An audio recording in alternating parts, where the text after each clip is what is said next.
Ya,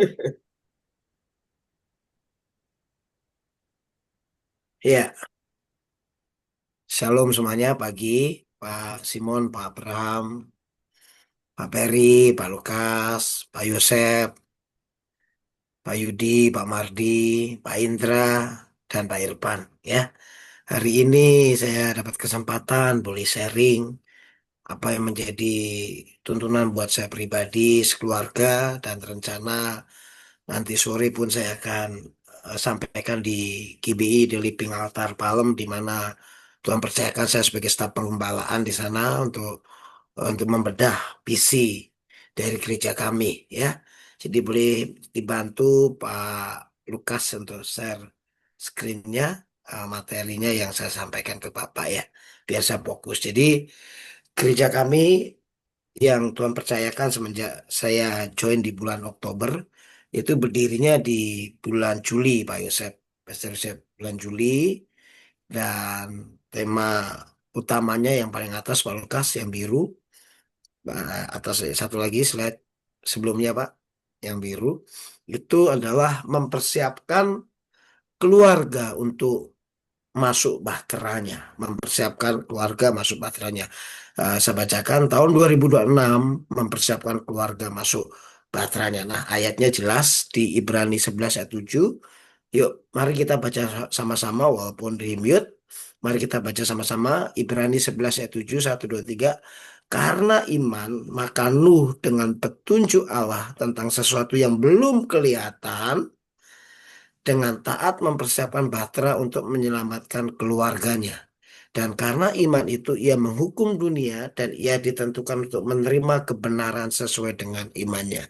Jadi ayat ini menurut saya cukup relevan atau relate dengan kehidupan kita. Jadi hanya dengan iman hari-hari ini kita itu dituntun Tuhan untuk membangun sebuah batra, ya, membangun sebuah batra. Batra itu adalah tempat wadah perlindungan dari Tuhan, keselamatan dari Tuhan, ya, di mana kita menghadapi sesuatu yang belum kelihatan. Tahun 2026 awal-awal banyak orang ngomong, wah, tahun yang nggak mudah, tahun yang nggak gampang, mungkin lebih susah, lebih sulit dibanding tahun 2025. Ya saya nggak ngerti ya, pebisnis seperti Pak Peri gitu kan ya, seperti Pak Abraham gitu, dan yang lain sebagainya saya nggak ngerti. Atau Pak Yosep, Pastor Yosep, Pak Simon. Coba mungkin apakah bayangannya di 2026 ini lebih gampang atau lebih sulit seperti Pak Lukas gitu. Pertanyaannya seperti itu. Jadi, Bahtera adalah wadah tempat keselamatan yang Tuhan berikan, wadah atau tempat perlindungan yang Tuhan berikan buat kita, keluarga kita, ya. Dan saya aplikasikan di Misbah Syukur Harmoni Beradut Keluarga HB ini. Yuk kita masuk bahteranya. Karena apa? Kita tuh nggak tahu sesuatu yang belum kelihatan di depannya. Apa yang akan terjadi di depan kita. Bahkan hari esok pun kita nggak ada yang tahu. Jangan minggu depan, bulan depan, tahun depan. Hari esok aja kita nggak ada yang tahu. Betul nggak Pak Ferry, ya? Jadi bela kita dengan pertama iman. Slide kedua Pak Lukas langsung cepat. Jadi ya, saya akan bagi yang pertama dengan iman, ya. Nah, saya mulai hari 1 Januari, Pak Yosef, Pak Peri, dan kawan-kawan, saya bilang sama istri saya dan anak-anak saya bilang begini, masuki tahun baru ini dengan imanmu. Ayo sama-sama katakan satu dua, masuki tahun baru ini dengan imanmu. Masukin tahun tahun baru 2026 ini dengan iman, gitu ya. Kenapa? Coba slide selanjutnya Pak. Pak Lukas langsung cepat karena ini minta tolong ya Pak, ya. Oke. Nah, jadi Yakobus 2 ayat 17 dan 26 nanti kita baca sama-sama. Tetapi ada dua gambar Pak Peri, Pak Yosep, Pak Yudi. Gambar pohon dua. Yang pertama pohon yang kering, yang udah kerontang, itu saya tulis 2025. Gambar yang satu pohon yang subur, udah berbunga, udah berbuah, saya tulis 2026. Dan mari kita mulai hari ini beriman, mulai berkata-kata seperti ini. Tahun 2026 lebih baik dari tahun 2025. Ayo sama-sama mari perkatakan yuk, satu, dua, tiga. Tahun 2026 lebih baik dari tahun 2025. Kenapa alasan saya ngomong seperti ini? Jadi kita ini manusia kecenderungan. Kecenderungan apa ya? Yang diingat-ingat, yang diperhatikan oleh kesusahan, kesukaran, kesulitan, pergumulan lebih gampang Pak Ferry. Namanya berkeluh kesah, yang namanya sambat ya, Wong Jawa bilang sambat, berkeluh kesah sambat. Bahkan mungkin apa ya, komplain, protes itu lebih mudah Pak. Lebih gampang dibanding mengucap syukur, dibanding berterima kasih sama Tuhan, dibanding ya kita memuji Tuhan. Nah, saya diingetin Tuhan ratapan 3 ayat 22 23 ya. Jadi Pak Ferry, saya diingetin Tuhan ayat ini ratapan 22 ayat ratapan 3 ayat 22 23 dikatakan tak berkesudahan kasih setia Tuhan, tak habis-habisnya rahmatnya, selalu baru tiap pagi besar kesetiaanmu. Lebih baik pagi-pagi kita ngomong kasih Tuhan tak berkesudahan, tak habis-habisnya rahmatnya, selalu baru tiap pagi, baru tiap pagi, besar setiamu, Tuhan, besar setiamu. Nah, lebih baik kita ngomong tiap pagi, kasih Tuhan tak berkesudahan, tak habis-habisnya rahmatnya, selalu baru tiap pagi. Lebih baik kita ngomong, hari ini Tuhan memberkati kita. Lebih baik kita berani berkata, Tuhan membuka jalan hari ini.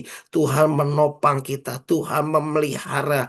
Tuhan memberkati. Tuhan mengadakan mujizat. Hari ini Tuhan pasti tolong. Tuhan pasti bantu. Bersama Tuhan kita bisa. Nah, lebih baik seperti itu. Kita mengingat kasih Tuhan, kebaikan Tuhan. Kalau di yang lalu Tuhan tolong, hari ini Tuhan pun tolong. Apalagi besok. Nah, lebih baik begitu dibanding kita ngomong gini. Susah bener ya. Apa bisa?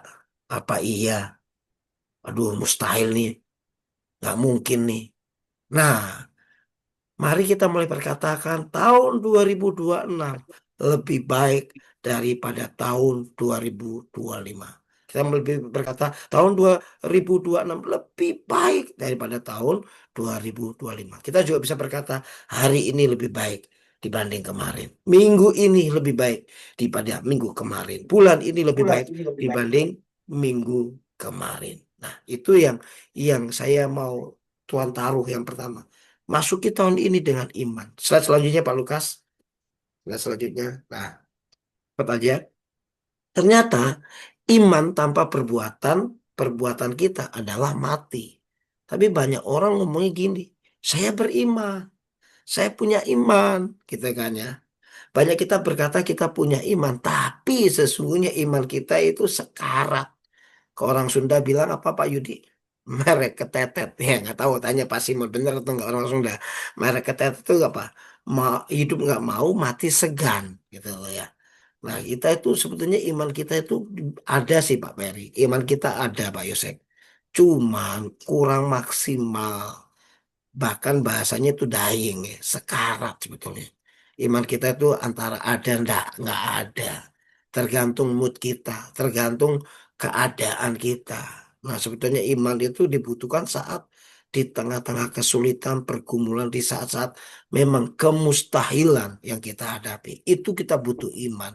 Maka dikatakan iman itu digunakan waktu untuk melihat sesuatu, memasuki sesuatu yang di depan itu nggak kelihatan, belum jelas, masih abstrak, masih masih masih ngeraba-ngeraba. Nah, itu yang dibutuhin iman.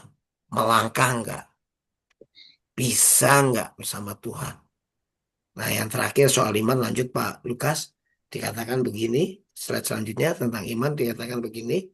Ya, nah ini dia. Ini saya mau bacakan, saudara. Yuk, satu, dua, tiga. Pergunakanlah perisai iman dalam segala keadaan di hari-hari ini. Pak Yudi, Pak Freddy, sorry Pak Ferry, semua Pak Simon, kita baca sama-sama yuk. Yang open cam kita baca perikop atasnya satu, dua, tiga. Pergunakanlah perisai iman dalam segala keadaan di hari-hari ini. Saya ingat kemarin waktu Pak Lukas sharing pakai 7 senjata Allah, mantap ya, ya kebanyakan. Tapi kalau dipakai ya mantap, saudara. Tujuh-tujuhnya nggak terkalahkan sudah. Tetapi satu aja yang Tuhan mau hari ini. Saya mau pakai Pak Lukas. Salah satu yang Tuhan taruh di hati saya dari awal tahun adalah pergunakanlah perisai iman dalam segala keadaan di hari-hari ini. Mari kita baca ayatnya. Kenapa? Alasannya apa? Yuk baca sama-sama. Efesus 6 ayat 16 1 2 3. Dalam segala keadaan pergunakanlah perisai iman.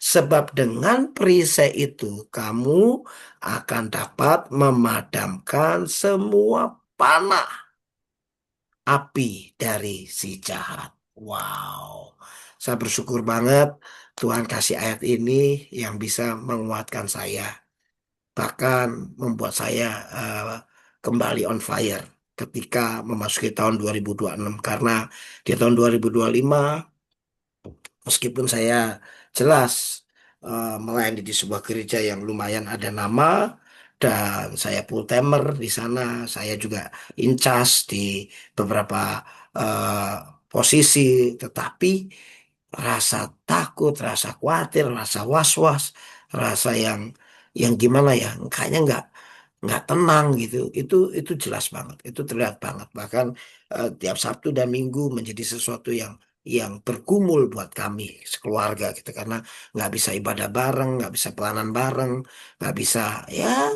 Kalau kita sih ya Pak Yusuf ya nggak makan isi yang gimana-gimana sih ya, maksudnya makan bakmi, bihun, mau di kaki lima, asal sekeluarga itu udah senang Pak Yusuf. Jadi kita nggak seperti Pak Lukas mungkin makan di restoran Tomang, tidak ya gitu mungkin gitu. Tetapi kami yang penting kekeluargaan bersama aja udah cukup buat kami gitu ya. Jadi saya mau katakan ketika masuk 2026 Tuhan kasih ayat ini Pak Ferry, Efesus 6 ayat 16. Dalam segala keadaan pergunakanlah perisai iman, sebab dengan perisai itu kamu akan dapat memadamkan semua panah api dari si jahat. Iblis itu kalau nyerang kita itu dari berbagai macam sudut. Bisa dari pikiran, bisa dari perasaan, dari pendengaran, omongan orang, tiba-tiba macet gitu, kena gitu saudara ya. Kalau kita nggak pakai perisai iman, ya kalau kita diomongin orang, kita nggak pakai perisai iman langsung gini, waduh, langsung sakit hati, langsung kecewa, langsung mundur gitu kan, dan lain sebagainya. Banyak-banyak, hanya orang gara-gara omongan aja udah kecewanya banyak down gitu ya. Makanya hari-hari ini gunakan perisenan. Kata Tuhan apa? Kita ini apa yang kita pikirkan di dalam Tuhan. Apa yang kita bayangkan di dalam firman-Nya. Kita ini apa kata Tuhan, bukan apa kata manusia, bukan kata orang. Ya, ada orang bilang ini, ah udahlah moyong lalu, madesu masa depan suram. Nah, itu kalau kita aminkan kelar sudah. Tetapi mari kita mulai berkata, yang lama sudah berlalu, yang baru sudah datang. Ya bersama Yesus lakukan perkara yang besar. Rancangan Tuhan adalah rancangan damai sejahtera hari depan penuh harapan. Bukan rancangan kegagalan atau rancangan kecelakaan. Kita akan naik kepala, tidak turun jadi ekor. Nah waktu kita mulai memperkatakan firman Tuhan, saya percaya kita akan bangkit dipakai Tuhan. Jadi Nuh itu membangun bahtera itu dengan iman, saudara. Karena apa? 120 tahun dia bangun bahtera. Di atas gunung, orang ledek, orang ngenyek, orang nyinyir. Lo sakit jiwa ya, bangun bahtera di atas gunung. Pakai otak, mikir, dan lain sebagainya. Kita tuh kalau dinyinyir orang ya, saya percaya mau Pak Peri, siapapun kita dinyinyir orang. Wah, saya percaya ya, saudara, kita kok nggak jaga hati, sakit pasti. Pasti kecewa, pasti down. Kayak Pak Simon, udah ganteng, gagah, oh, atletis gitu ya, olahragawan. Terus kita mau gini, Pak Simon, kok kamu tampangnya makin tua, Pak Simon? Oh, Pak Simon kalau nggak jaga hati langsung kurang ajar nih Yus nih ya. langsung ngedrop, langsung males olahraga gitu ya. Gitu. Jangankan Pak Simon, apalagi Pak Lukas gitu. Kalau kalau diledekin tiba-tiba ketemu, kok makin tua Pak? Waduh, ngedrop pasti kalau kita nggak jaga iman. Lu itu dinyinyir, dikatain, saudara. Tapi dia melangkah, dia percaya disuruh Tuhan bangun Batra. Dia percaya Batra itu untuk menyelamatin keluarganya. Dia percaya banget. Ya, yang pertama iman. Iman saya akan tutup di sini. Pergunakanlah perisai iman dalam segala keadaan di hari-hari ini. Karena dengan demikian memadamkan semua panah api dari si jahat. Amin. Poin pertama. Poin kedua, Pak Lukas. Saya akan masuk ke sini, saudara. Tetapi Nuh itu, nah ini seru nih Pak Simon nih. Tapi Nuh itu ternyata dibilang taat, dibilang orang benar, juga ada nggak taatnya Pak Yosef. Mari kita baca ya Kejadian 7 ayat 1 ya. Kita baca Kejadian 7 ayat 1. 1, 2, 3. Lalu berfirmanlah Tuhan kepada Nuh, masuklah ke dalam bahtera itu, engkau dan seisi rumahmu, sebab engkaulah yang kulihat benar di hadapanku di antara orang zaman ini. Jadi Nuh itu dilihat Tuhan, Pak Lukas, bahwa Nuh itu hidupnya benar di hadapan Tuhan di antara orang sejaman itu. Makanya Nuh lah yang dipilih sekeluarga untuk diselamatkan. Nuh, istri, dan ketiga anaknya, dan ketiga mantunya. 6 tambah 2, 8. Hanya 8 orang loh Pak Simon. Saat dunia ini yang selamat hanya 8 orang. Nuh, istri, ketiga anaknya, dan mantunya. Plus binatang-binatang yang halal, bukannya yang haram. Binatang-binatang yang koser. Ya, kalau kalau halal itu masih di bawahnya koser. Koser itu standarnya Jus Yahudi ya. Jadi halal itu duplikatnya dari koser. Ya, saudara ya. Tetapi Pak Lukas kita buka Pak Lukas. Selanjutnya Pak Lukas saya bacakan ya. Ada satu eh, kejadian yang agak unik. Mari kita baca ya. Kalau Pak Lukas bisa keluarin ayat puji Tuhan ya. Tapi di situ juga aku yang bacakan aja deh ya. Jadi di kejadian 7 kita kita kita renungin bersama. Kejadian 7 ayat 7 yang pertama ya. Dikatakan gini, masuklah Nuh ke dalam Batra itu bersama-sama, ya, saya ulangin sorry. Masukkan Nuh ke dalam Batra itu bersama-sama dengan anak-anaknya dan istrinya dan istri anak-anaknya karena air bah itu. Tolong urutannya Pak Yudi tangkap ya, Pak Yudi urutannya. Masuklah Nuh ke dalam Batra itu bersama-sama dengan bukan istrinya yang pertama, tapi anak-anaknya. Lalu istrinya, lalu istri anak-anaknya. Harusnya gimana Pak Simon?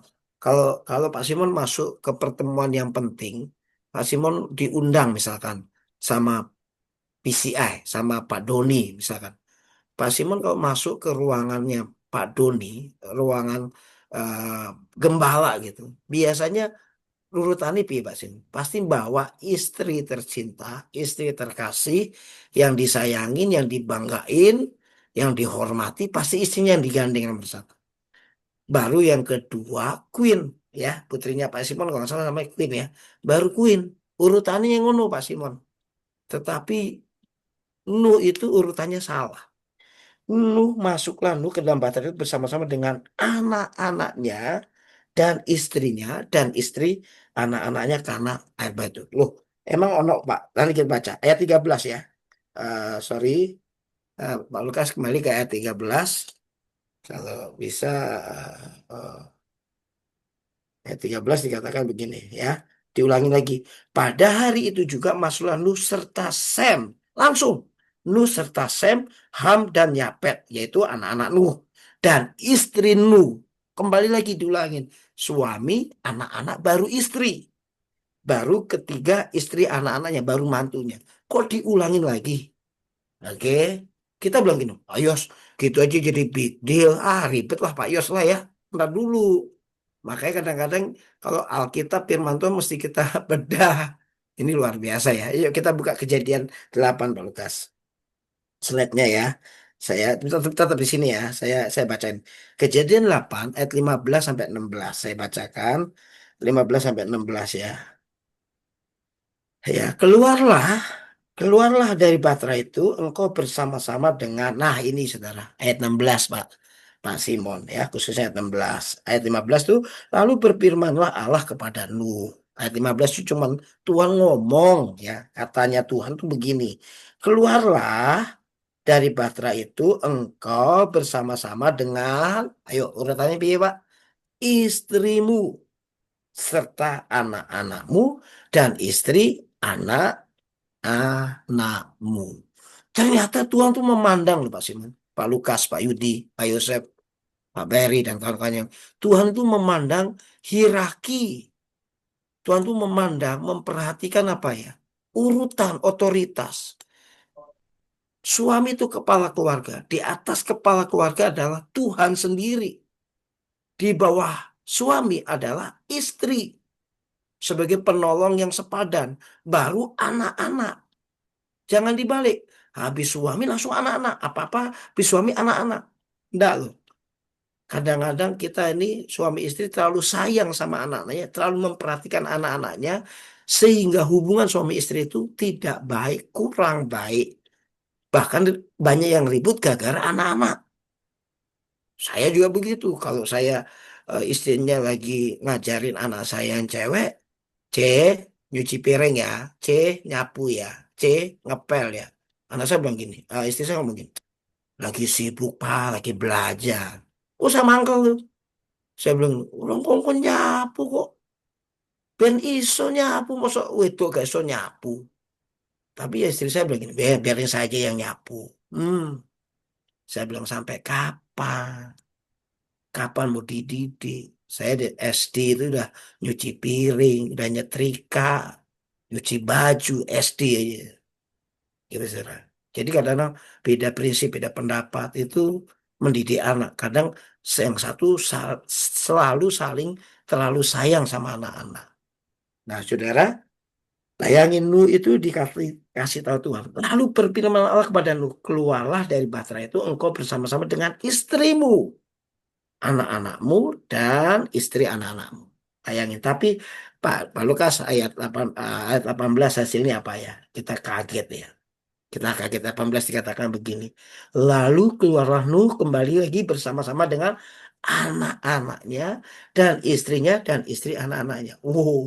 Kalau wong Jawa bilang ndablek, Nuh itu ndablek. Udah dikasih tahu di ayat 15, berfirmanlah Tuhan kepada Nuh, keluar ya kamu dengan istri dan anak-anakmu. Ayat 16 sudah. Tapi Nuh keluar lagi dari Batra dengan anak-anaknya, baru istrinya, dan baru istri anak-anaknya. Berarti ada something wrong. Ya kita ternyata hubungan suami istri dari dulu. Ya Pak Simon, bukan sekarang-sekarang Pak Simon. Dari zaman Nuh, hubungan suami istri ada aja yang namanya gangguan. Ada aja namanya kurang mulus. Ya kadang-kadang kita pikir kok kami, aku kok begini ya? Oh enggak, banyak kok keluarga-keluarga hamba Tuhan yang mengalami keretakan hubungan, komunikasi. Kelihatannya di medsos mesra, kelihatannya di gereja gandengan tangan.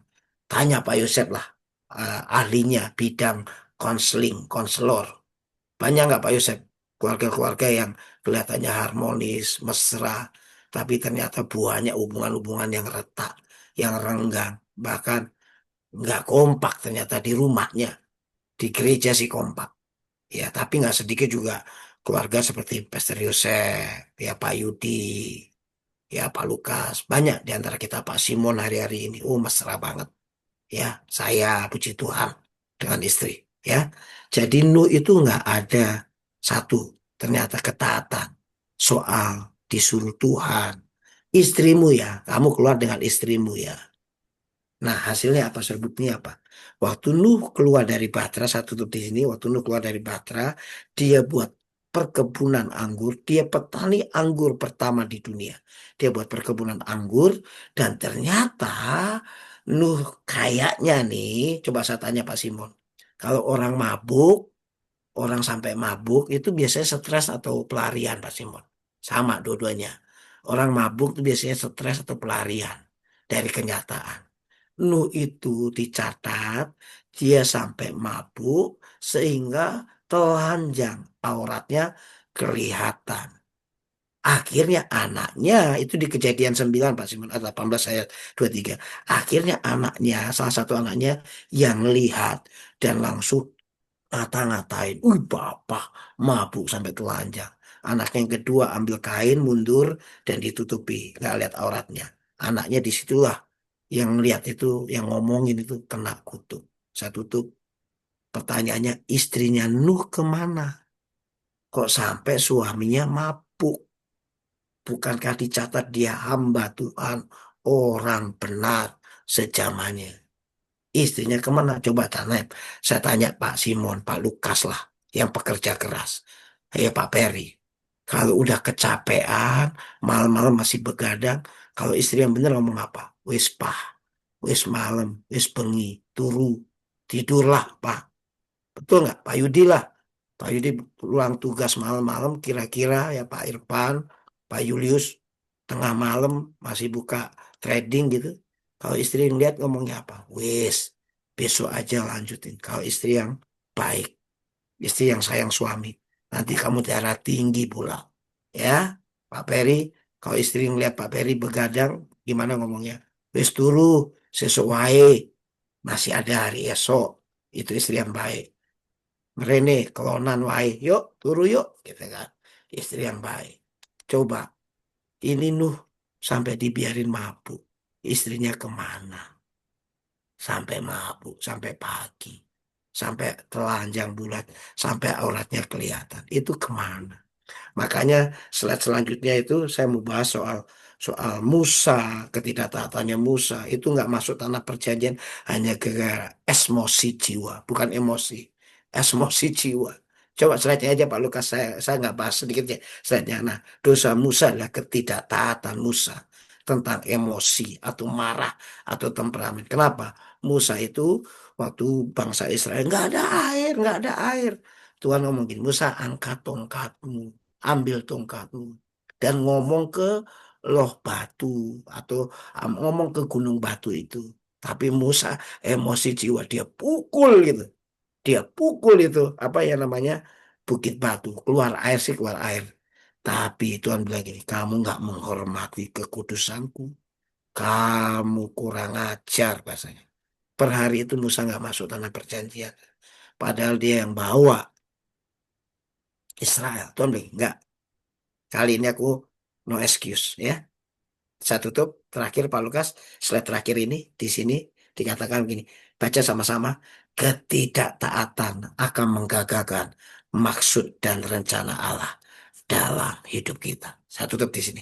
Yuk, belajar taat. Apapun kita berkata, yes sir, yes Lord, siap. Percaya sama Tuhan, beriman sama Tuhan, melangkah dengan Tuhan. Walaupun berat, walaupun gak masuk akal. Siap, seperti Nuh bangun Batra 120 tahun. Walaupun dinyenyek, dinyinyir, diledek. Ya, Musa cuma satu. Enggak, enggak kuat dengar ocehan umatnya. Enggak kuat dengan, Ih, lu mau bunuh kita di padang gurun, nggak ada air nih. Aduh, mendingan di Mesir. Bagaimanapun ada sungai Nil. Bayangin tuh, Musa marah, dia pukul. Ya, itu saja iman dan taat untuk memasuki tahun 2026. Iman dan taat. Yang terakhir sebetulnya ada tentang pasangan, tentang keluarga. Tapi nanti yang penasaran datanglah ke GPI TLA. Tuhan Yesus memberkati semuanya. Yuk kita tutup dalam doa sama-sama. Bapa di surga, terima kasih buat pagi ini. Kami mengucap syukur buat harmoni, brotherhood, mesbah syukur, harmoni brotherhood. Terima kasih buat setiap kami yang hadir pada pagi ini maupun teman-teman kami tidak hadir. Bila mulai tahun ini 2026 kami berani berkata, tahun ini lebih baik dibanding tahun 2025. Hari ini lebih baik dibanding tahun hari kemarin. Kami percaya bersama Tuhan kami akan melihat kebaikan-kebaikan Tuhan, perbuatan perbuatan Tuhan yang besar. Kami mau katakan kasih Tuhan tak habis-habisnya. Rahmatnya selalu baru setiap pagi. Kami percaya anugerahmu ada atas kami. Kami mau hidup dari kasih karunia demi kasih karunia. Waktu kami hidup dalam kepenuhan firman, artinya waktu kami hidup dalam ketaatan, kami akan lihat anugerah demi anugerah Tuhan. Ajar kami untuk taat, ajar kami beriman dan taat seperti Nuh Tuhan. Kami mau taat Tuhan, kami tidak mau buka celah, kami mau tetap menghormati Tuhan, kekudusan Tuhan dalam hidup kami. Sekecil apapun juga, biar kami tidak terbawa emosi, perasaan, amarah, temperamen kami, tetapi kami mau taat sama Tuhan. Ampuni setiap pelanggaran kesalahan kami, Tuhan. Di dalam nama Yesus, kami ucap syukur dan berdoa. Haleluya. Amin. Amin. Silakan Pak Ya, Simon. thank you, Mas Bro. Lukas mau bicara, sok silakan, Kas. Oke, udah aku buka ya ini Bapak. Eh, ya terima kasih Pak, Bapak-bapak ya yang di sini semua. Suaranya Jadi, kecil, Kas. oh,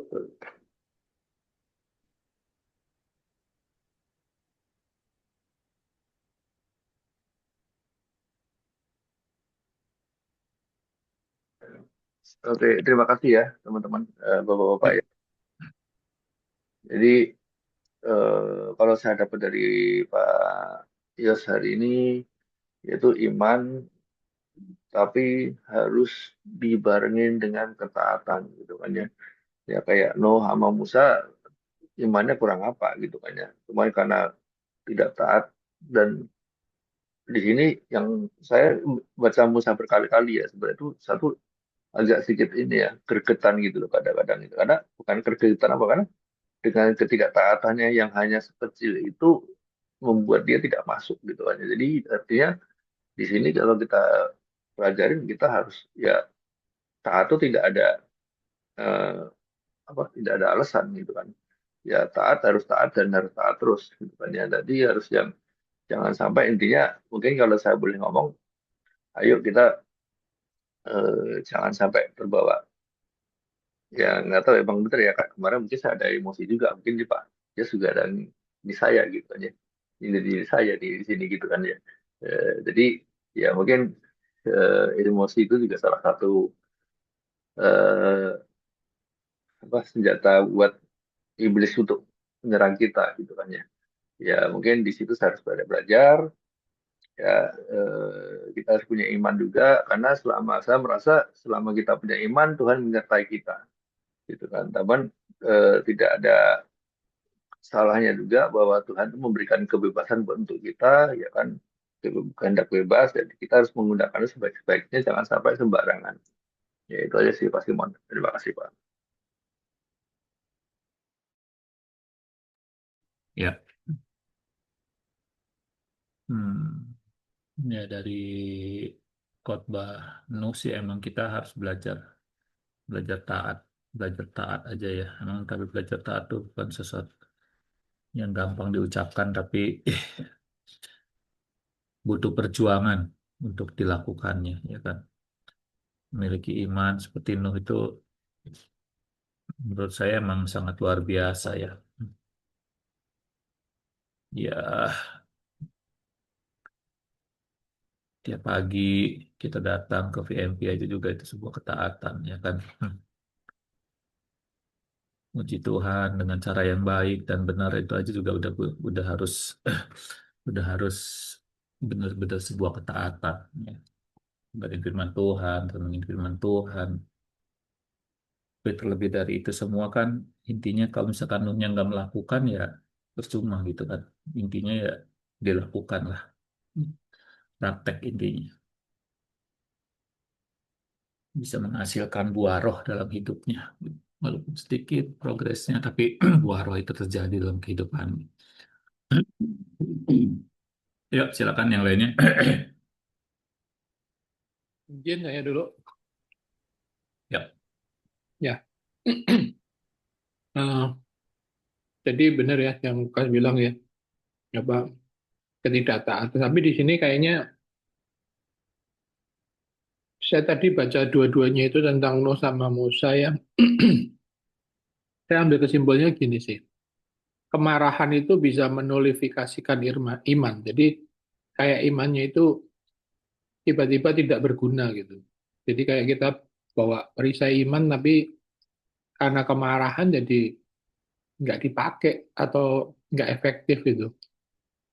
Dan bukti di sini si Nuh kan marah bangun mabuk-mabuk sendiri ya kan, bangun tidur tiba-tiba marah gitu kan, emosi jiwa terus ngutukin anaknya gitu. Itu kan apa ya, sesuatu yang aneh gitu kalau buat saya. Juga si Musa ini kan eh, mungkin kalau yang tadi saya tangkap setelah saya baca ya, kemungkinan dia tuh menghadap Tuhan dengan kemarahan gitu.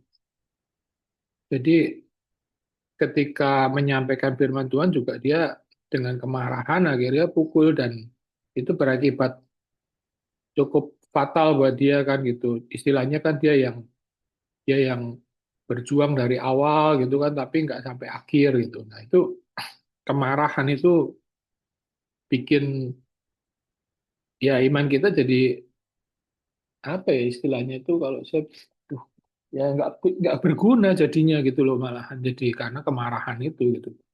Jadi nol gitu. Nol besar akhirnya iman kita itu karena marah itu. Ya itu aja sih yang saya dapatkan tadi. Jadi kendalikan emosi. Oh ya sorry, ada tambahan sih kebetulan nyambung ya tiba-tiba sama saya kemarin ada pelatihan di gereja ya. Gereja kita itu lagi tentang emosi memang. Jadi di mana kita emosi kita terhadap sesama, terhadap Tuhan itu harus dikelola gitu kan. Kebetulan dia kemarin juga bicara tentang amigdala. Jadi amigdala itu satu bagian di belakang otak ya. Itu kalau kita emosi atau marah itu membesar gitu loh. Jadi pikiran logis kita itu kayak ketekan akhirnya nggak berjalan gitu.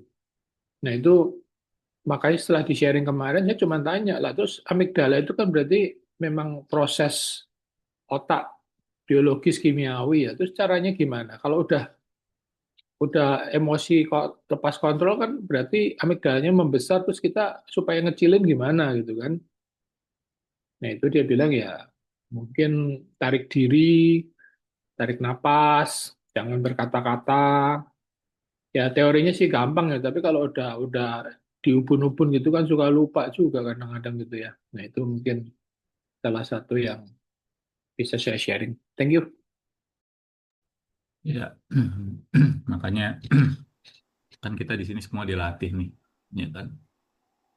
Firman Tuhan masuk tiap hari gitu kan, balik lagi pada saat terjadi satu buah, itu kan pasti otomatis minimal ada rem lah dalam hati, gitu. Marah nih emang benar-benar ya seperti kita ketahui kejadian yang lalu, ya kan? Memang marah nih efeknya nggak seketika gitu juga sih, tapi bahkan bisa ada yang bisa bikin terus luka di hati atau kayak gimana ya kan, dan efeknya itu bisa panjang gitu, bisa mempengaruhi satu orang, bisa mempengaruhi dua orang, tiga orang, bahkan bisa mempengaruhi sekelompok orang, dan akhirnya ujung-ujungnya bisa mempengaruhi penilaian orang terhadap kita gitu, dan akhirnya akan mendapatkan label dalam seumur hidup kita ya kayak saya gitu kan. Saya juga sama dapat label seumur hidup dari orang yang pernah saya lukai gitu kan. Mungkin orang tersebut akan cerita, "Hmm, wah si Simon mah orangnya A, B, C, D." Orang kedua percaya. Orang kedua cerita begini, orang udah tiga tahu. Tiga bercerita lagi ketiga jadi sembilan. Sembilan bercerita lagi jadi 27. Ya, terus berkembang. Dan akhirnya itulah yang akan orang dunia labeli tentang kita gitu.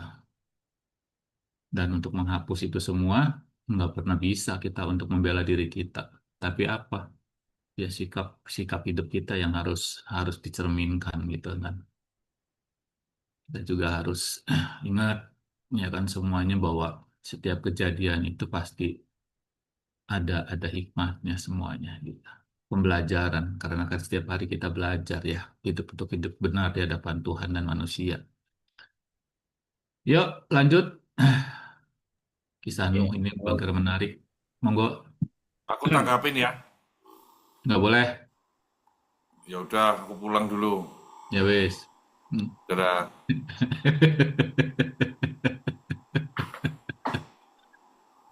Ini pernah jadi yang dipertanyakan sama Pak Indra itu pernah menjadi terbuka di forum diskusi ya, para teolog. Jadi apa sih yang menyebabkan Nuh itu sampai mengutuki Kanaan? Kanaan ini anaknya Ham ya. Kalau Sem dan Yafet malah dipuji. Di sini ada penafsiran simbolis, ya. Yaitu apa? Ada pelanggaran seksual secara minoritas. Jadi melihat aurat di sini adalah kalau dari kata halusnya ya di Ibrani, ra'au itu bukan cuma melihat, tetapi merasakan. Nah, dari kata ini di breakdown lagi, akhirnya para teolog berkesimpulan dia melakukan pertama sodomi kepada ayahnya sendiri. Ini yang membuat Nuh marah. Jadi marahnya itu beralasan, memang nggak ditulis ya, karena kan memang ini hal-hal yang sensitif sekali.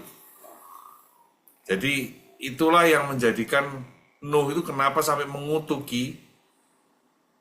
Gitu. Ada tafsiran kecil yang lain yang pernah saya baca, tetapi itu menurut saya sih kemungkinannya kecil ya, karena ditengarai dia juga itu ibu tirinya ya. Jadi yang ikut istrinya Nuh itu kan ibu tirinya Ham.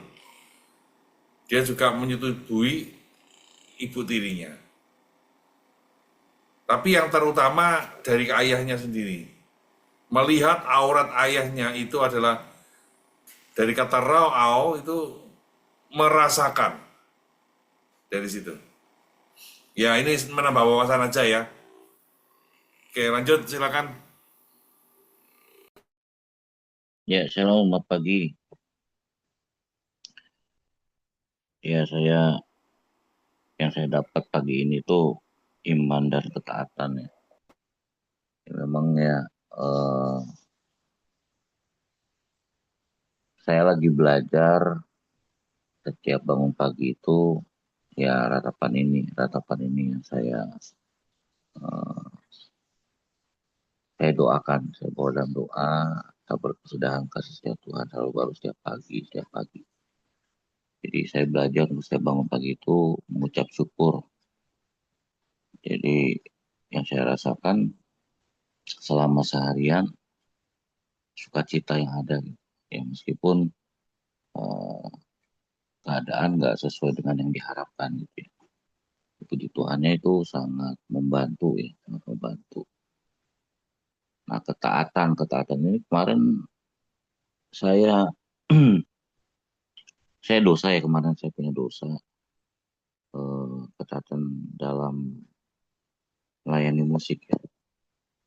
Jadi hari Jumat itu sama gembala udah udah dibagikan petugasnya.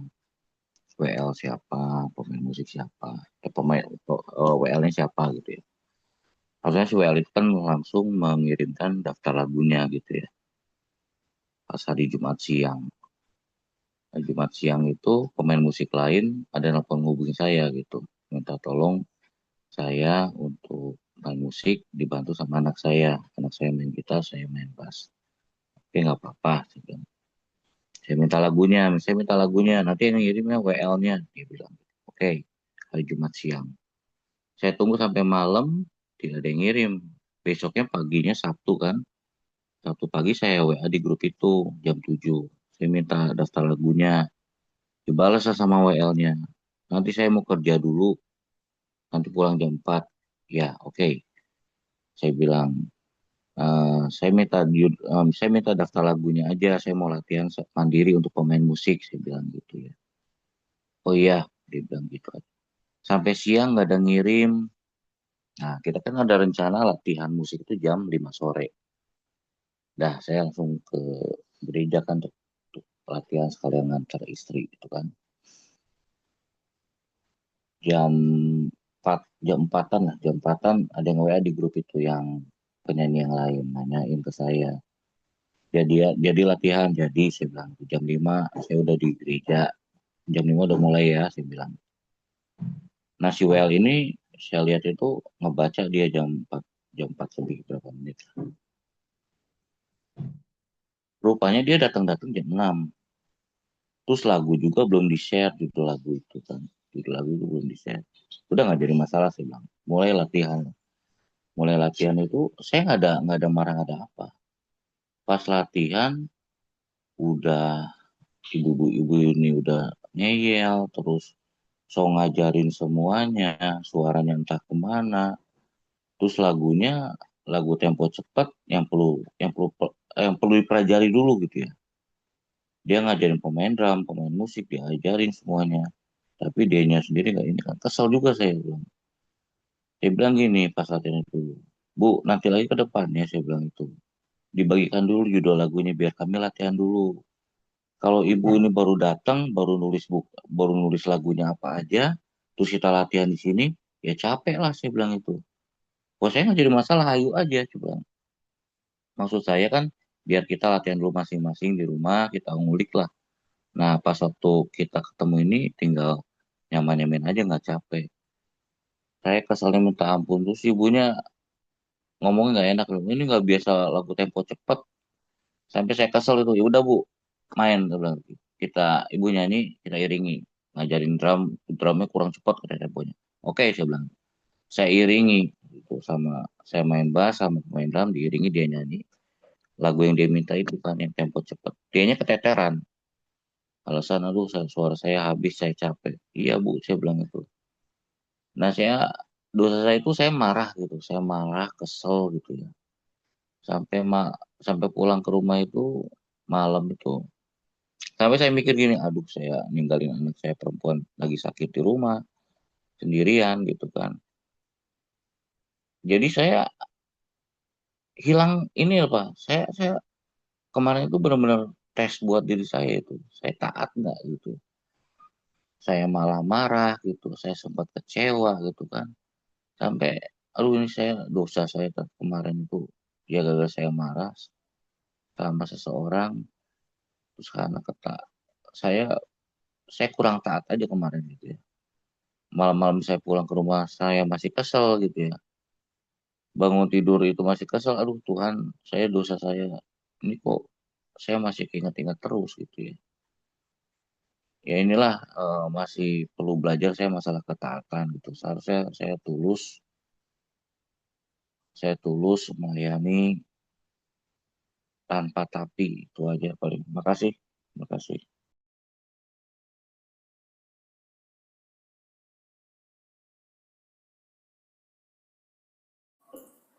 Ya, apa yang dialami Pak Yudi ini sebenarnya kemarahannya itu kemarahan yang baik. Ya.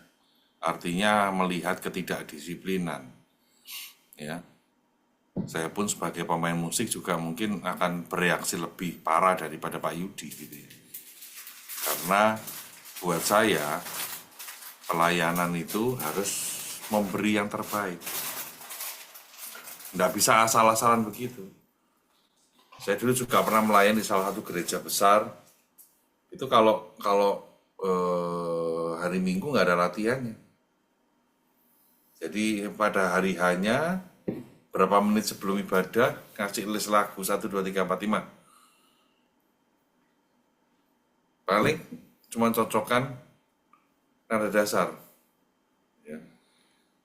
Ya, memang di satu sisi kita sudah punya perbendaharaan kira-kira 50 lagu. Ya. Tapi bukan itu intinya.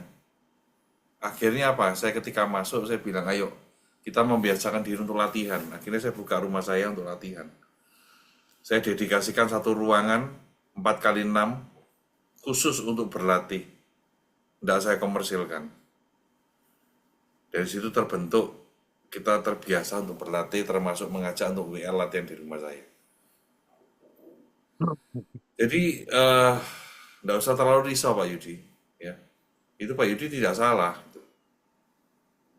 Ketika kita ingin mempersembahkan yang terbaik, justru gembalanya harus bersyukur karena ada seorang pelayan yang concern dengan hal ini. Dan itu harus ditegaskan terus bahwa kita ini lagi bermain di hadapan raja, di atas segala raja. Kita lagi pelayanan, salah satunya ini itu dulu waktu masih kecil ya anak saya. Dia ngomong, kenapa sih Pi, aku ini kok masih belajar piano tinggi-tinggi. Saya bilang, tapi persiapan kamu untuk melayani Tuhan. Nah seringkali yang pelayanan di gereja itu apa? Yang skillnya asal-asalan gitu ya. Ya betul ya, mungkin Pak Ferry juga pengalaman sebagai gembala ya. Pokoknya main, kan aku dengan hatiku lah itu. Ya. Apalagi kalau GPDI Pak Yudi ya, ini saya ceritakan gereja saya dulu ya. Saya 4 generasi di GPDI. Kalau ada kesaksian tuh, saudara-saudara, tolong jangan dengarkan suara saya. Suara saya. Lah mau nyanyi nggak dengerin suaranya itu terus gimana ya kan? Nah itu kan. Ya itulah. Ya, enggak apa-apa. Jadi kemarahan yang memang membawa kepada kedisiplinan itu bagus. Dan itu harus terus ditegakkan Pak Yudi. Karena kita sedang apa? Mempersembahkan dia main di hadapan raja. Ayolah pemusik coba diundang presiden main di Istana Negara. Berani enggak pakai persiapan? Saya mau tanya tuh. Itu di depannya presiden loh ya. Ya pasti persiapan dan yang terbaik. Betul ya? Gitu. Masih terus Pak Yudi. Ayo lanjut. Ya, Saya mau persiapan dulu ya, lanjutkan saya mau ya. ke gereja pagi. Oke. Saya lanjutkan sharingnya. Saya jujur kagum ya. Pertama nanggepin Pak Yudi dulu dah. Saya pernah loh, waktu latihan, jengkel sama pemain bass. Kata-katanya nggak enak. Gitar saya ambil mau saya pukul gitu. Itu di mimbar itu Pak Yudi. Nah, kalau Pak Yudi ini sudah, aduh sabar sekali Pak Yudi ya. Apalagi Pak Yudi ini backgroundnya polisi ya. Waduh luar biasa kesabarannya Pak Yudi. Nah itu ya panutan lah buat kita-kita semua ya teman-teman ya. Pengendalian diri ya, pengendalian diri. Nah, untung papa saya lewat. Itu gitar sudah terangkat, papa saya lewat. Ferry, Ferry, saya noleh. Waduh, papa saya. Baru saya sadar, itu sudah gelap mata, Pak Yos. Mau saya keprok itu, sungguh. Aduh, itu Sayang nanti kalau gitarnya Pak Peri, sayang gitarnya, sayang iya, bassnya. gitar Iya, listrik itu, Pak. iya Bukan sayang bukan gitarnya. gitar kayu itu. Nah, itu nanti jadi bahan ya toh. Anak pendeta dan pemain musik berkelahi di gereja. Waduh, viral benar ya. Ya, Pak Yudi luar biasa ya. Dan saya juga bersyukur pagi ini dari awal dengerin Pastor Yos khotbah luar biasa. Terima kasih Pastor Yos buat sharing khotbahnya. Yang saya tangkap itu tentang iman ya. Iman ya. Teman-teman, hari-hari ini kita sering kali mendengar hal-hal yang nggak enak ya. Saya 2 hari yang lalu hampir nggak bisa tidur. Saya buka YouTube. YouTube itu biasanya kan untuk puji-pujian. Saya buka untuk dengerin hamba Tuhan khotbah, untuk dengerin lagu-lagu lah ya. Nah itu muncul tentang Epstein. Mungkin teman-teman juga pernah baca ya. Pernah dengar nggak tentang Epstein ya? Yang hari-hari ini lagi viral di Amerika, lagi dibuka semua file Epstein. Nah saya itu penasaran. Saya penasaran bukan kepingin gimana-gimananya, supaya kalau ada orang yang membahas itu, saya itu juga mengerti Kak, plonga-plongo gitu ya. Nah, tapi kejahatan Epstein ini begitu luar biasanya, begitu menjijikkan gitu loh. Sampai saya nggak bisa kepikiran begitu jahatnya manusia. Ya, nah kita ini hidup di akhir zaman, di mana dosa itu semakin meningkat. Kesulitan juga di dalam perekonomian dan sebagainya semakin sulit manusia itu hidup. Tapi ingat saudara, ada berkat natural dan ada berkat supranatural. Nah, untuk meraih berkat supranatural ini, itulah yang dibutuhkan yang namanya iman. Iman itu menarik berkat supranatural di dalam kehidupan kita. Coba teman-teman baca ya, kisah tentang bangsa Israel. Ya, ini relate dengan kehidupan Musa ya. Bangsa Israel itu akan masuk tanah Kanaan, bagaimana tembok Yeriko itu runtuh. Kalau tidak ada yang namanya ketaatan dan iman. Bagaimana sungai Yordan terbelah, kalau tidak ada yang namanya ketaatan dan iman. Bagaimana Yosua memerintahkan bulan dan matahari itu berhenti dengan kata-kata profetiknya, dan Tuhan menghujani musuh-musuh bangsa Israel dengan batu-batu yang besar. Dan dikatakan apa?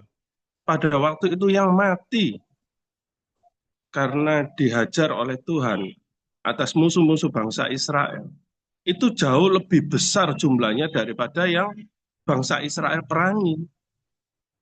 Nah, itulah gunanya iman, teman-teman. Ya,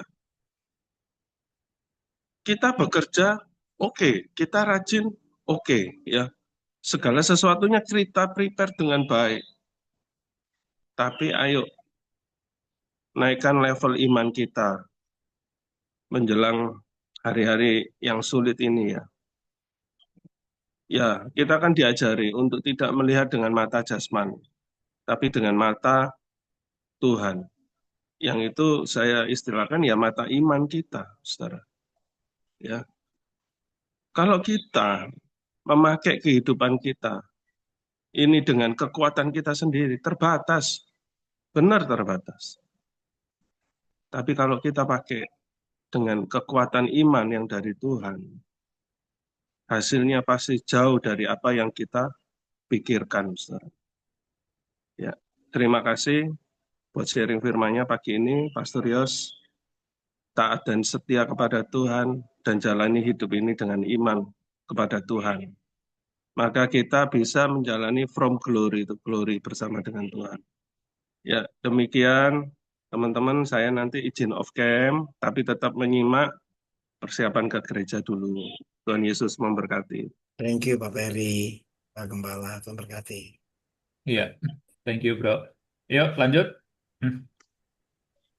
Pagi, Kalau Ya, Pak Irfan aja dulu. ya, iya sebentar sampai kantor mau ada acara. Jadi duluan nih. Ya tadi bicara tentang iman dan ketaatan. Ya saya sih tadi melihat mengenai Nuh ya. Ternyata luas juga ya tadi pastor sampaikan mengenai apa tadi kemarahan Nuh yang kita nggak pernah tahu gitu. Ternyata ada sisi lain yang cukup apa ya, ya fatal sih menurut saya gitu. Sampai Nuh marah kayak gitu. Cuman beberapa hari ini saya dapetnya semua memang tentang keluarga. Kan lu juga sama ya, Pak. Lalu kan bicara keluarga, kepala keluarga. Ya tadi malam juga sama. Kita ada ibadah full gitu ya. Eh, itu bahasa tentang keluarga juga gitu. Nah jadi saya mau cerita satu cerita yang unik tadi malam. Sudah. Ya tadi malam kita ibadah di satu rumah salah satu direktur KPK itu.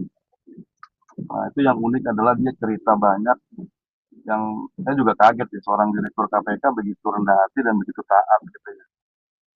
Jadi kemarin sempat ada cerita tentang kondisi keluarga gitu ya. Istrinya mengalami banyak sakit ternyata gitu. Sampai dia bilang saya sempat bilang gitu sama Tuhan, Tuhan ini ada atau enggak? Karena kok eh, kondisinya kok keluarga saya kok begitu mengalami berbegitu banyak masalah gitu ya. Apalagi di dalam istri ini sakit cancer gitu waktu itu. Nah, tapi itu terjadi 2023 kemarin cerita. Tapi ini orang-orang yang menurut saya sangat-sangat humble ya. Walaupun dengan jabatan yang begitu tinggi. Nah, dia tuh dapat sesuatu di mana dia orang yang tidak pernah em, jauh dari keglamoran lah, dari seorang pejabat gitu. Dan saya tahu sekali hidupnya dia naik kereta jam 4 pagi gitu ya. Terus istrinya pun dan keluarganya sangat-sangat ya sederhana sekali gitu. Jadi Tuhan itu melakukan banyak banyak mujizat di keluarga dia itu karena memang salah satunya orang ini memang orang yang taat sama Tuhan. Dan saya lihat kehidupannya hari demi hari itu sekedar kehidupan yang bukannya apa ya, ya dia saya kemarin sempat ngobrol banyak ya dia mau ikut di PMP ini ya dia mau coba gitu. Mau coba karena saya sempat ngobrol tentang pilar gitu ya. Ada pilar kerohanian, pilar keluarga, kesehatan dan keuangan. Dia sempat tertarik dengan pilar kesehatan ini gitu. Karena memang istrinya ini banyak banget sakitnya gitu. Sampai hari ini juga ada lagi sakit yang terakhir harus angkat empedu segala macam. Jadi kita nggak pernah tahu ya kehidupan orang. Bahkan seorang yang punya jabatan tinggi di negeri ini gitu ya. Tapi ternyata ya itulah gitulah. Ada orang-orang tertentu yang memang tetap takut sama Tuhan, dia tetap milih takut dengan Tuhan dan terakhir memang jadi seorang bupati dan di ini orang ini gitu. Nah, jadi menurut saya hari ini kita belajar tentang taat dan iman. Ya, iman itu dapat dari ketaatan tadi. Jadi waktu kita bisa taat gitu, dan iman ini bergerak menjadi mujizat ya, menjadi sesuatu yang nyata, yang akhirnya menjadi kesaksian gitu. Ya memang semua ada proses sih ya. Sampai hari ini ada proses gitu ya. Ya cuman menurut saya banyak Tuhan singkapkan hal-hal baru gitu hari-hari ini khususnya dalam keluarga, dalam kesaksian keluarga orang. Tadi kita bicara juga tentang perisai iman. Karena ke depan juga nggak akan makin baik ya. Tadi kalau pas tadi ngomong file abstain juga saya ngikutin sih. Karena saya geli banget, jijik sekali gitu ya dengan situasi. Itu mainnya anak loh itu. Karena saya paling nggak bisa kalau melihat seorang anak ya. Nah, ya bagi saya selalu nangis ya kalau lihat anak di jalan gitu ya, anak kecil. Karena saya melihat ini menjadi sesuatu yang kok jahat banget orang yang bisa pakai anak dan dieksploitasi gitu. Dan itu yang terlibat di situ kan orang-orang besar ya. Kayak gitu. Bayi Jadi, juga, Pak Irfan, bayi, apa? Pak Irfan. Iya baik juga. Makanya ini pentingnya kita dalam keluarga, kita sebagai kepala keluarga, menurut saya kita harus warning gitu. Karena sekarang ini medsos ini begitu jahat ya. Ini anak-anak tuh bisa bisa sampai nggak sadar gitu dia seharian dan kata-kata anak-anak ini juga kadang-kadang juga gara-gara lihat medsos gitu. Ini kita mesti jagain gitu ya teman semua. Kayak kemarin saya sempat ngobrol Pastor Doni dan kita semua kalau bisa kita punya juga yang namanya pelayanan buat anak-anak ini gitu ya. Anak remaja, anak-anak kecil. Karena cikal bakalnya kan ya penerus kita mereka gitu. Ya kita bisa bersaksi lah kita dulu seperti apa. Tapi jangan sampai kita kayak kemarin itu udah kalah duluan, udah jatuh duluan. Anak-anak ini masih polos. Ya semoga dia bisa mengerti firman duluan gitu. Itu sedikit sih cerita kemarin gitu ya. Thank you Pak Yos untuk sharingnya pagi ini mengingatkan tentang iman dan ketaatan. Teman tetap saya fokusnya sih hari ini tentang keluarga sih Pak Yos. Thank you Tuhan berkati semua. Izin off cam ya Bapak Ibu, Bapak-bapak semua ini hari ini ada CEO nih. Tadi Pastor Yos bilang, Pastor Yos bilang itu gimana tuh kalau presiden datang? Ini CEO datang aja ke kantor saya nih pagi-pagi. Udah 3-4 hari yang lalu ini kita udah pusing ini. Udah bukan main ini, udah persiapan tenda segala macam. Keren Pak Gitu Irfan. Pastor. Terima kasih Sebetulnya semua. Pak Irfan, sebetulnya yang poin ketiga itu saya nggak bahas karena persis setengah jam. Itu tentang keluarga, tentang pasangan. Jadi memang iman, ketaatan disertai pasangan yang sepadan. Sebenarnya keluarga lah. Sebenarnya. Itu yang saya bahas. Thank you Pak Irfan ya, tentang keluarga betul. Thank you Pak Yos, selamat datang. Yuk, Fred. Ya, selamat pagi. Di pagi ini saya dapat beberapa ya. Yang pertama itu tentang iman. Iman itu kan ya Tuhan udah kasih eh, visinya gitu. Udah kasih visinya kalau kita itu pemenang, kalau kita itu bisa. Nah, untuk mendapatkan visinya itu ya kita itu harus berproses gitu. Tidak akan jadinya instan. Seperti Nuh itu kan bikin bahtera itu lama ya, jadi ada prosesnya.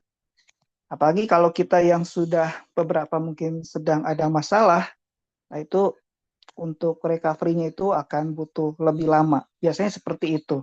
Apapun itu, maka dari itu ya mari kita jalani prosesnya itu dengan baik.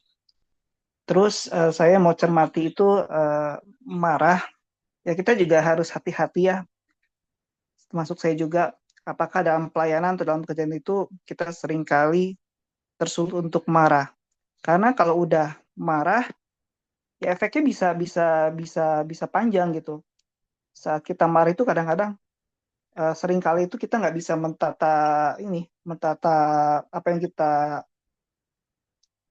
kita omongkan. Misalkan ke customer di ojek online kan kadang-kadang ada aja ya yang ngeselin. Kadang tuh pengen pengen pengen marah gitu. Tapi kan mereka itu sebenarnya eh, mau gimana juga tetap selalu benar. Jadi kalaupun mau marah itu harus ditata dulu gitu. Marahnya itu gimana gitu. Jangan sampai marahnya itu bablas. Kalaupun harus marah. Dan menyikapi tadi tentang keluarga atau mungkin kerohanian, kadang-kadang kita ngelihat ada yang melihat kalau kata Pak Suryo tadi itu kelihatannya baik-baik aja, tapi ternyata di dalamnya itu tidak, di dalamnya itu mungkin rapuh. Nah ini nyambung nih, bahwa menjadi pria itu adalah harus menjadi dewasa. Seperti yang eh, Julius tanya, kemarin waktu retret Sejati dapat apa? Ya saya bilang, ternyata buat menjadi pria itu harus harus dewasa gitu. Banyak yang secara usia itu sudah tua, tapi belum dewasa. Terus seringkali juga komunikasi itu penting ya, komunikasi dengan istri itu benar atau enggak, terus komunikasi dengan anak benar atau enggak. Yaitu saya memang belum berkeluarga sih, dan saya juga diingetin lagi, jangan sampai kejadian. Seringkali juga pria-pria ini dulunya itu punya luka batin dengan orang tuanya dan itu ke bawah sampai ke anaknya. Bahkan ada yang bilang, oh saya nggak akan seperti itu ke anak saya, tapi ternyata kejadian juga gitu. Masih melakukan kesalahan yang sama seperti orang tuanya. Ya itu sih yang saya bisa cermati. Kalau kita sudah punya iman tuh perlu proses tetap dijaga karena ada aja gitu yang mau ngegoyangin. Kalau mau marah, hati-hati dan kita para pria marilah kita tetap dewasa. Itu yang saya bisa sampaikan dan sharingkan. Terima kasih. Iya, thank you, Fred. Udah, sembuh, Fred? Sudah. Ini kemarin sudah lepas jahitan, tinggal sisa kulitnya aja nih dikit-dikit lagi. Sip. Oke. Ya. Yuk, lanjut. Siapa? Yuk, Julius, bro. Ya, selamat pagi. gitu. Ya, thank you Pastor Yos untuk firman Tuhannya. Jadi saya tertarik sama slide yang terakhir yang Pastor Yos sampaikan tadi apa? Ketidaktaatan menyebabkan apa? Rencana Tuhan tidak tergenapi ya. Nggak salah gitu ya. Nah, coba ya seandainya kalau kita tahu apa yang kita tuh lewatin. Dalam artian karena kita tidak tahu apa yang kita lewati, maka kita anggap biasa. Tapi sebenarnya kalau kita tahu apa yang kita telah lewati itu, maksudnya dilewati, maksudnya kita tuh nggak tahu sebenarnya rencana Tuhan tuh yang terbaik untuk kita tuh apa. Jadi kita melakukan ketidaktaatan itu jadi kayak seperti ya oke lah biasa aja gitu. Tapi kalau kita udah tahu dulu nih rencana Tuhan buat kita tuh apa, gitu kita akan dengan sangat menyesal kita nggak taat. Jadi kadang-kadang kita melihatnya tuh apa ya? Oh nggak apa-apa. Tapi sebenarnya maksud Tuhan tuh untuk kita itu luar biasa begitu. Nah yang aku tadi aku pikir tuh begitu. Seringkali kan aku juga nggak taat ya, ya begini karena dengan berbagai macam alasan. Tapi setelah tadi dengar penjelasan tentang tadi aku yang Musa skip sih, sorry. Yang tadi tentang Nuh itu, yang tentang apa anak dan anak-anak dulu baru istrinya. Jadi ngomong soal ketidak ketidak apa namanya apa istrinya mau kemana, suaminya mau kemana gitu. Jadi nggak ada kesatuan di situ ya. Ya, saya mikir ya, itu juga eh, berkali-kali juga terjadi sih di pernikahan di keluarga aku gitu ya. Jadi kita berdua tuh orang yang sama-sama independen lah. Istrinya ya apa ya, maksudnya independen, jadi maksudnya ya seringkali juga di gereja ngomong ih mana nih si Silvi gitu kan, apa si Silvi pelayanan di mana saya di mana begitu.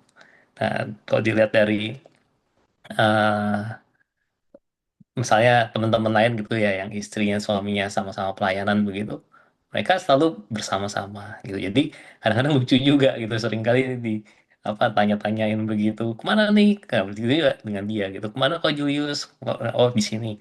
Nah dalam artian sebenarnya kalau misalnya tadi dikaitkan soal tentang Nuh dan istrinya, memang ini suatu hal yang baru sih, yang baru aku dengar ternyata ada bisa dapat penjabaran seperti ini, luar biasa sih ya. Jadi kemungkinan adalah ya Nun dan istrinya itu ya nggak terlalu hubungannya nggak terlalu baik gitu mungkin ya kalau tadi dengerin ya. Jadi seringkali memang benar yang tadi Pak Suryos bilang, hubungan antara suami dan istri itu kalau kurang kompak, kurang bersatu itu menyebabkan keluarga keluarga itu juga jadi seperti nggak terlalu bersatu begitu ya, kelihatannya di depannya fine ya tapi belum tentu juga begitu, dan terlihat bagaimana ya misalnya dari respon anak-anak gitu kan, respon anak-anak, oh anak-anak tuh lebih dekat ke maminya begitu kan. Nah itu emang terjadi seperti itu ya.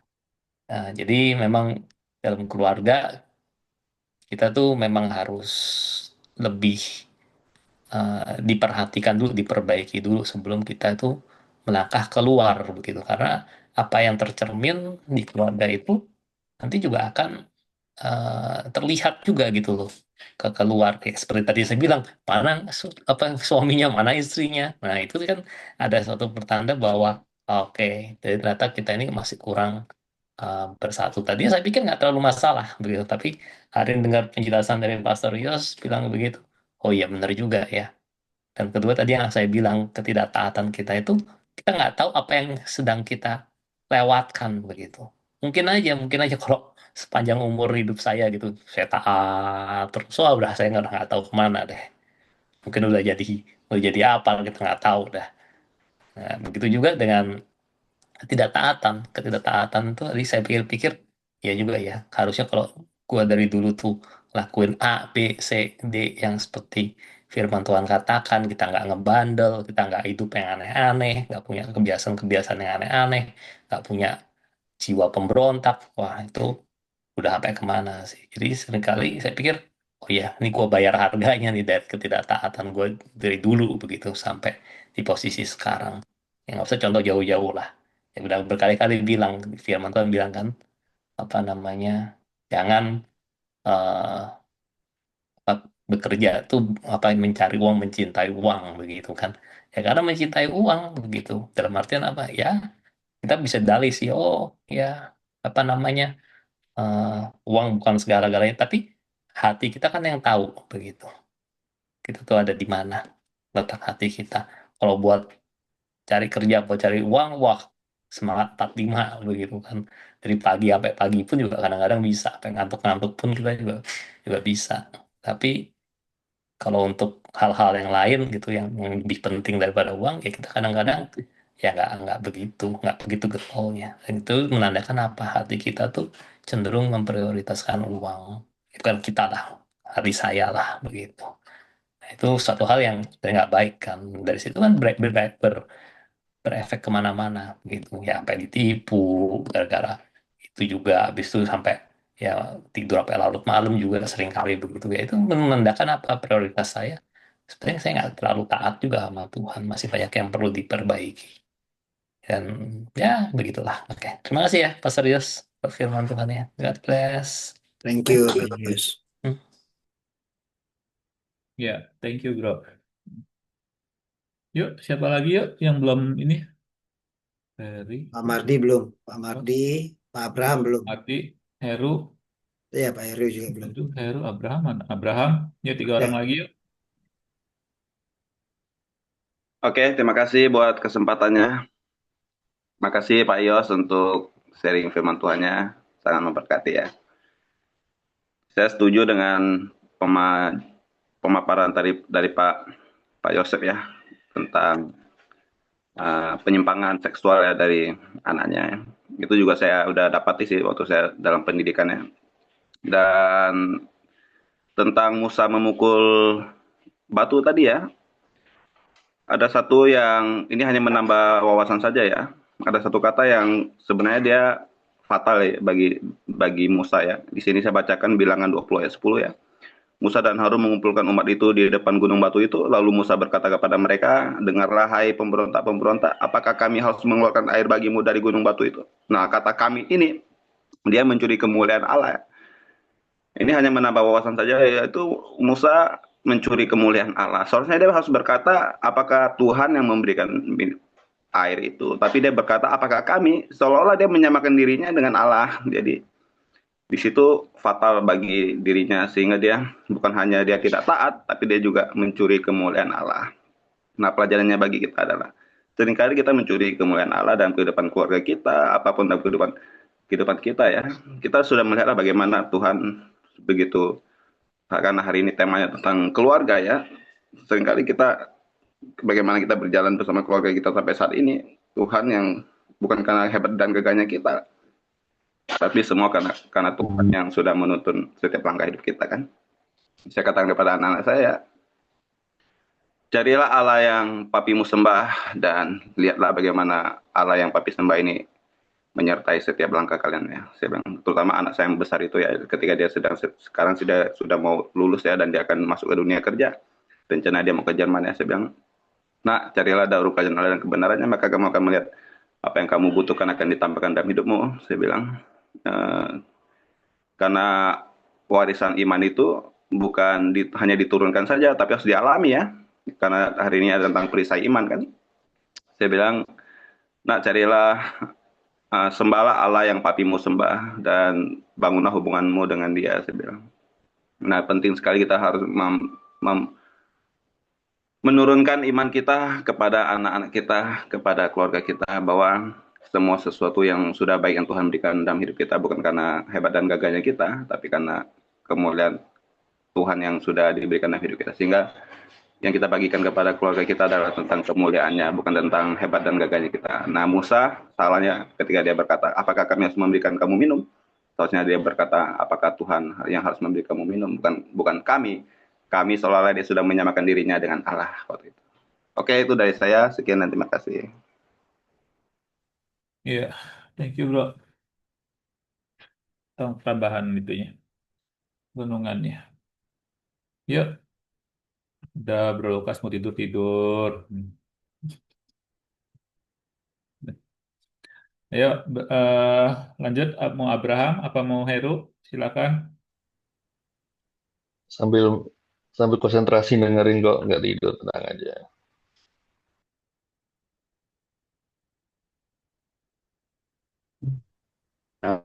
Pagi. Pagi. Pagi Mas. Pagi Ya. Pak. Izin, sorry. Kilometer ke-19 kurang 2 kilo lagi. Oke. Wih, Yo. mantep Pak Abraham. Ya, nah, iman dan ketaatan ya. Ya sih, apa tentang keluarga juga ya.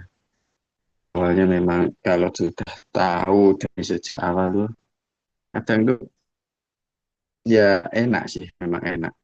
Tapi dalam enaknya itu kan kita tidak tahu ya, apa kerikil-kerikil yang ada itu tanpa disadari muncul sendiri. Ya, kebimbangan dan apapun lah. Ya itu sih. Uh, dari awal aku berpikir sejak muda sampai jalanan sampai sekarang, sejak muda bisa on fire, bisa dengan semangat. Dan kenapa kok padahal sudah dilihat sudah on fire di ujungnya itu kan harusnya lebih semangat lagi dalam hal istilahnya dengan keluarga bisa saya kan di pelayanan anak bisa mendidik anak-anak dengan begitu on fire, anak-anak bisa bertumbuh dan juga ke generasinya ini bisa berkembang dengan Tuhan juga. Tapi setelah melihat keluarga sendiri, kenapa kok beda gitu? Kadang melihat di mana sih ketaatanku yang dulu kok bisa seperti itu, tapi kok dengan dalam keluarga sendiri, dengan adik-adik, dengan yang kok jadi berbeda gitu. Dengan yang dulu sudah apa istilahnya, ya adik saya yang satu memang sudah di gereja dengan on fire juga, tapi perubahannya ya banyak. Tapi yang lain-lain kok beda gitu. Dan dengan keluarga masing-masingnya pun juga berbeda, punya persoalan sendiri. Tapi dengan keluargaku sendiri, dengan orang tua, kita kan kecenderungannya kan porosnya ke orang tua.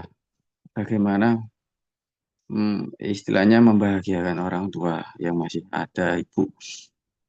Tapi dengan segala kerikil-kerikil yang ada itu malah menjadi sesuatu yang berbeda gitu. Tidak membahagiakan, malah kadang banyak menyakitkan. Tanpa disadari malah menjadi menyakitkan. Jadi butuh proses kembali lagi bagaimana iman dan ketaatan ini untuk dalam keluarga bisa juga untuk orang tua ini lebih istilahnya damai dengan segala yang ada.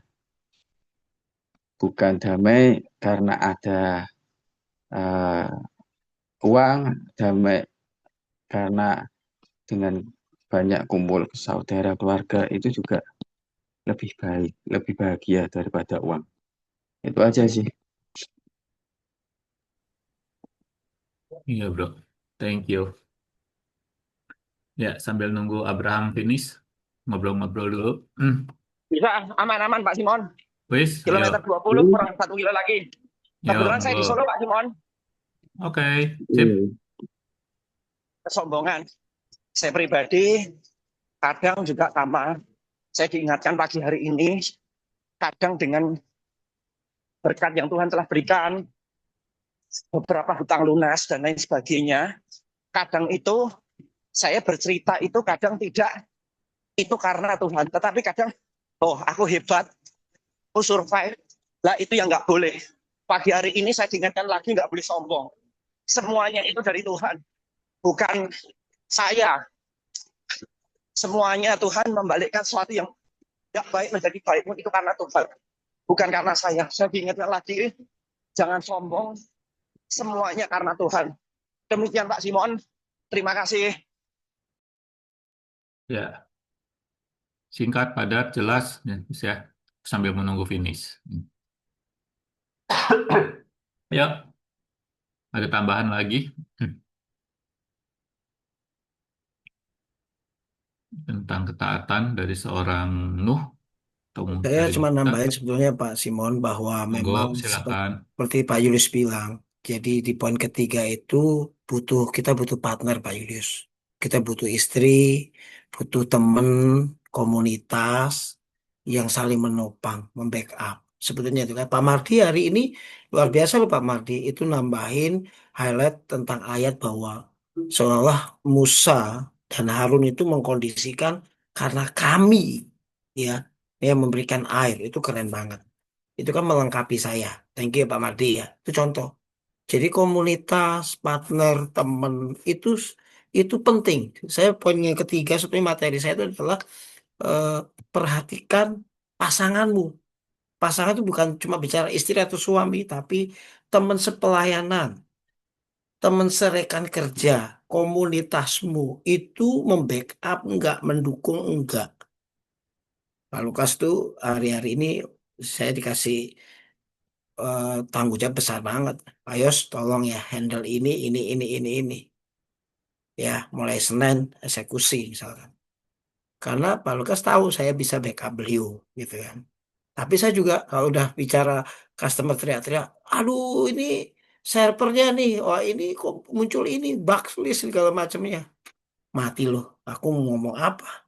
Pak Lukas.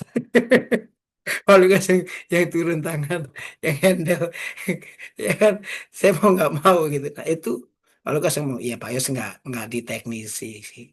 Bagian Pak Yos bukan di teknisi, tapi di hubungan gitu ya, di di orang. Nah saya jadi tim. Nah sebenarnya itu Pak Simon. Jadi yang terakhir ya perhatikan pasangan kita bukan bicara istri dan suami doang Pak Pak Julius, tapi bicara soal apa?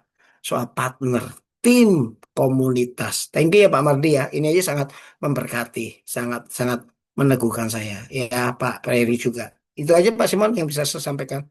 Dan Yesus memberkati. Ya, oke. Thank you semuanya. Sudah ada lagi tambahan, Bro Julius?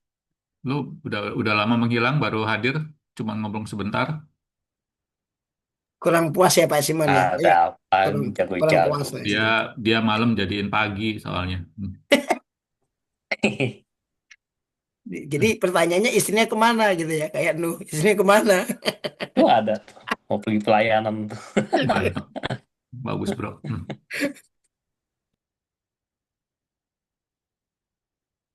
Nggak ada? Oke. Ya, thank you semuanya bahwa firman Tuhan pagi ini membuat kita lebih sadar lagi untuk lebih taat, ya, yang kita dapatin taat dan iman, dan terlebih kita bisa melakukannya, gitu kan.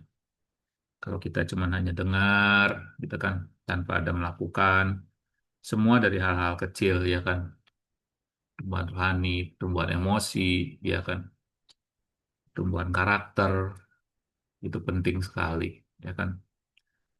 Terutama apalagi kita ini mempunyai predikat yang berat bahwa kita anak Tuhan Yesus yang harus dilihat oleh orang lain itu bisa memberikan hasil yang baik, memberikan buah roh, gitu kan. Jangan sampai di luaran sana orang juga melihatnya ya sama aja lah, mau Kristen mau Muslim, kalau orangnya kalau orangnya dablek ya dablek, gitu kan. Jadi kita di sini harus berani beda, ya kan. Kita udah dicekoki tiap hari, ya kan, firman Tuhan, renungan firman Tuhan, mungkin udah pelayanan, ya kan. Kita harus berbuah di dalam karakter kita. Karena orang akan melihat itu. Ya. Salah satu adalah bentuk dari karakter kita dan semua Tuhan yang upahin. Terima kasih. Kalau kayak gitu, kita akan tutup dalam doa dan nanti doa berkat. Silakan Doyos tutup, ya kan? Mari kita berdoa. Bapa kami yang berada dalam kerajaan surga yang mulia, kami mengucap syukur jikalau pada saat pagi hari ini Tuhan sudah kumpulkan kami pria-priamu. Kami sudah boleh memuji, membesarkan nama-Mu ya Tuhan dengan waktu yang spesial, dengan hati yang spesial di hadapan Engkau saat pagi hari, menyembah, memuji, meninggikan nama-Mu. Kemudian kami sudah boleh menerima anugerah daripada firman-Mu ya Tuhan, untuk kami boleh belajar taat, untuk kami boleh belajar setia, untuk kami boleh belajar beriman dari seorang Nuh. Dan biarkanlah iman percaya kami, ketaatan kami, boleh menghasilkan buah roh dalam kehidupan kami, dalam pergaulan kami, dalam sikap kami, dalam kami berkomunitas. Biarkanlah nama-Mu ditinggikan melalui sikap dan perilaku kami ya Tuhan. Terima kasih tutup bungkus kami semua, para pria-priamu ya Bapa, sebagai kepala keluarga, sebagai pencari nafkah. Biar kiranya ya Tuhan, berkat daripada Engkau yang selalu kami terima setiap hari mencukupkan kami semuanya. Terima kasih Tuhan, tak henti-hentinya kami mengucap syukur atas semua kebaikan-Mu atas hidup kami. Terima kasih ya Bapak, terima kasih. Kami juga berdoa untuk keberadaan gembala kami, Pastor Doni, Pastor Sandy, Pastor Dolphin, seluruh pembicara yang ada di VCI, dan begitu pula tim kerja yang tidak pernah kami ketahui yang bekerja di belakang layar, multimedia, tim song, tim apapun juga yang tidak terlihat oleh kami, berkati mereka lebih lagi ya Tuhan. Sejarah seluruh kehidupan, kebutuhan kehidupan mereka, Tuhan yang cukupkan. Kami percaya Tuhan, mereka bekerja untuk-Mu, dan Engkau sendiri yang akan memberkati mereka secara berlimpah. Saat sebentar kami akan berpisah dan kami akan eh, be- eh, beribadah ke gereja masing-masing. Kami siap menerima berkat daripada Engkau. Silakan Mari Bro Yos. Bapak-bapak, pria-pria, Harmoni Brotherhood, biarlah kita mulai pagi ini berani berkata, sehat-sehat tubuh kita, tidak ada sakit penyakit, bakteri, virus apapun juga. Dalam nama Yesus, baik-baik jiwa kita, tidak ada stres, depresi, tekanan batin, kelelahan mental.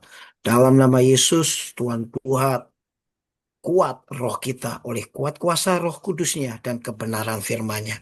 Dan Tuhan buat sukacita, berbahagia dengan istri dan anak-anak kita, keluarga kita. Bahkan Tuhan buat berhasil, beruntung setiap pekerjaan, bisnis, usaha, dagang, bahkan pelayanan kita. Dengan umur yang panjang kita memuliakan nama Tuhan, menceritakan kebaikan, perbuatan yang besar, yang dahsyat yang Tuhan lakukan atas hidup kita sampai Tuhan menjemput kita di awan-awan yang permai. Mari yang percaya dan diberkati sama-sama katakan amin. Amin. Thank you Thank semuanya. you. Terima Semuanya thank kasih. you. Pak Tuhan Yudi, berkati. Pak Happy Berry, Sunday Pak semuanya. Yus, Happy Pak Sunday. Yudi, Pak Baik, Abraham, ya semuanya Yudi. ya, Pak Lukas. Ya. Oke, Pak Lukas, Pak Abraham, Pak Indra. Semuanya.